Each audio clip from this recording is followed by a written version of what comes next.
Quite possibly one of the most consistent parts of American life is the long commute, with the Census Bureau estimating the average commute at 27.6 minutes one way nationwide. However, for a select few people, commuting can be a lot more than an hour round trip each day. A supercommuter is defined as someone who commutes more than 90 minutes each way, and there are a surprising number of regular supercommuters. In 2012, a New York University study found that Manhattan alone had nearly 60,000 supercommuters, and that number is rising in cities across the country as workers are priced out of downtowns or choose to live farther away from their jobs. In the summer of 2023, I had the opportunity to intern at Intercity Transit, a mid-sized transit agency located in Olympia, Washington. The only problem with this was that I lived in Seattle's University District and didn't want to move to Olympia just for the summer.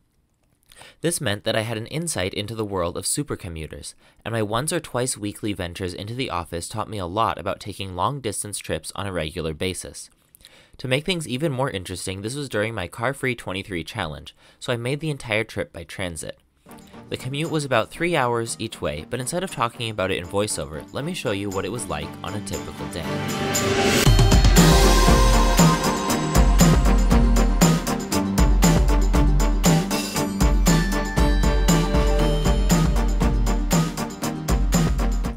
Good morning and welcome to my super commute.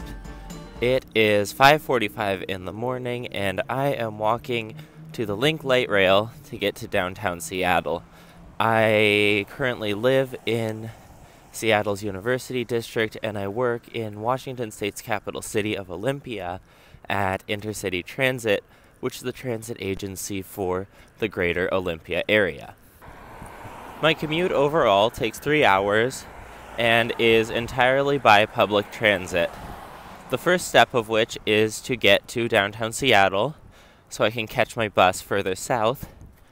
I take the light rail from the U District to downtown.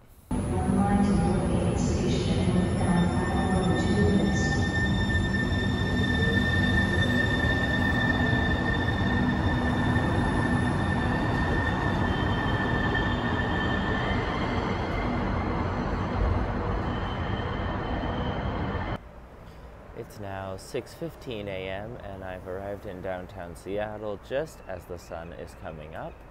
The next step of my commute is to catch bus route 594 all the way down to Lakewood, which is just south of Tacoma. The ride to the State Route 512 park and ride should take about an hour and 15 minutes, and it's the longest ride I have on my commute today. It's always nice to arrive into downtown this early, right, as people are starting to arrive for work and other trips before the city becomes busy with the weekday rush. I've been making this commute all summer long for about once a week to commute to my internship at Intercity Transit. However, this is my last week on the job, so this is actually my second to last Seattle Olympia work commute ever. The 594 is an express bus route connecting Seattle with Tacoma and Lakewood roughly every 30 minutes, 7 days a week.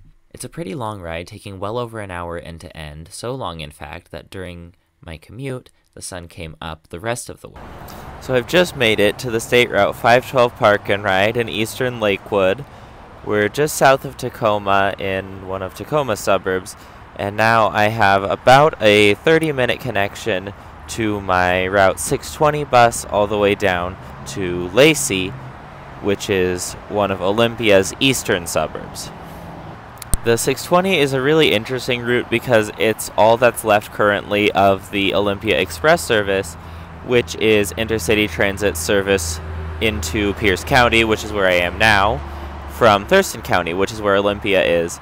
Previously, as in prior to COVID, there was a lot more service on these express routes, including service every 20 minutes during peak hours, but right now it's down to about every 70 to 80 minutes, which is unfortunate, but I'm still grateful for the service. It makes my life a lot easier for commuting and other trips. Times have changed since I recorded that clip, and the 620 actually now runs every half hour on weekdays and roughly every hour on weekends, which is a massive improvement and a major boost to regional mobility. The ride itself on the 620 is pretty short, taking just about 30 minutes to get from Lakewood to Lacey. So I just made it to Lacey Transit Center. It's 8:40 in the morning. I now have a quick 5-minute connection onto Route 62, which will take me the rest of the way to my office. The 62 is the most frequent bus route in the inner city transit system, running every 15 minutes.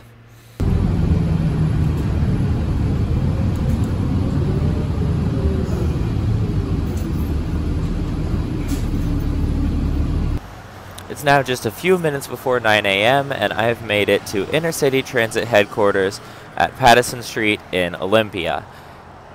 That was just over 3 hours this morning because of some longer connections. On the way back in the afternoon, it should be a bit closer to 2.5 hours, but follow along and we'll see how it goes.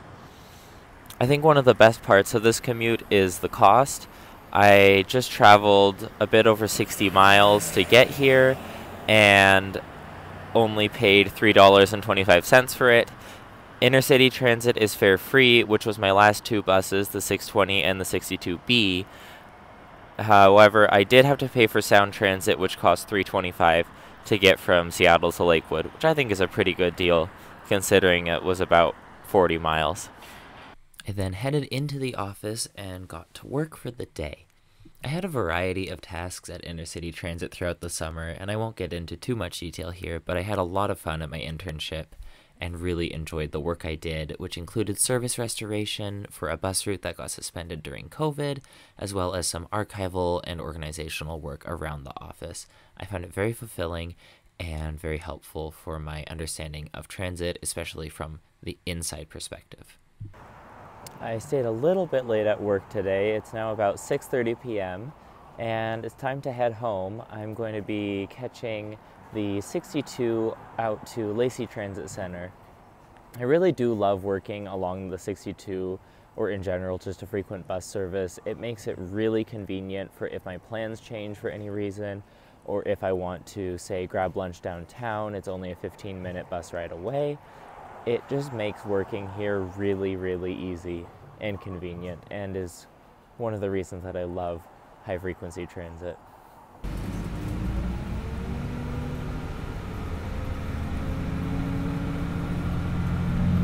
So I've made it to Lacey Transit Center. Since I started taking the last 620 home, I've been having 30-minute layovers here because of the 62 schedule, going from every 15 minutes to every 30 minutes, which is kind of frustrating, but at least I still get to go home later than 5 p.m. Of course, I do think that the 620 should run later. The last trip leaves Olympia just after 7 p.m., and that isn't the most convenient. There are certainly days where I'd want to stay later, and I understand that it's a lot of resources to run more trips on the route, but it's something I would like to see in the future. Apparently I forgot to record the 620 going northbound, so enjoy this footage of the morning trip again. Well, I've made it to Lakewood Station with a beautiful sunset tonight. It's almost 8 p.m. My 594 up to Seattle leaves in a few minutes. Before I get on, I'm sure you're wondering, if it's a station, why is there no train? Lakewood Station is served by Sounder commuter trains, but they mainly only run during peak hours in the peak direction, which is the opposite direction of where I'm going today, unfortunately. So the few trains that do run in reverse peak don't line up with my schedule, so I end up having to take the bus. Not that I don't love the 594, but a train would be nice every now and then. I was very tired, so I also forgot to record my 594 trip going back north. My apologies. Well, I've finally made it back into the city of Seattle. I'm at Soto Light Rail Station, where I decided to get off the 594. From here, it's a really easy 15-minute link ride back to the U District, where I just have a short walk back to my apartment, and I can finally get some sleep. It's been a very long day. But thank you everyone for following along with my ridiculous commute, and good night.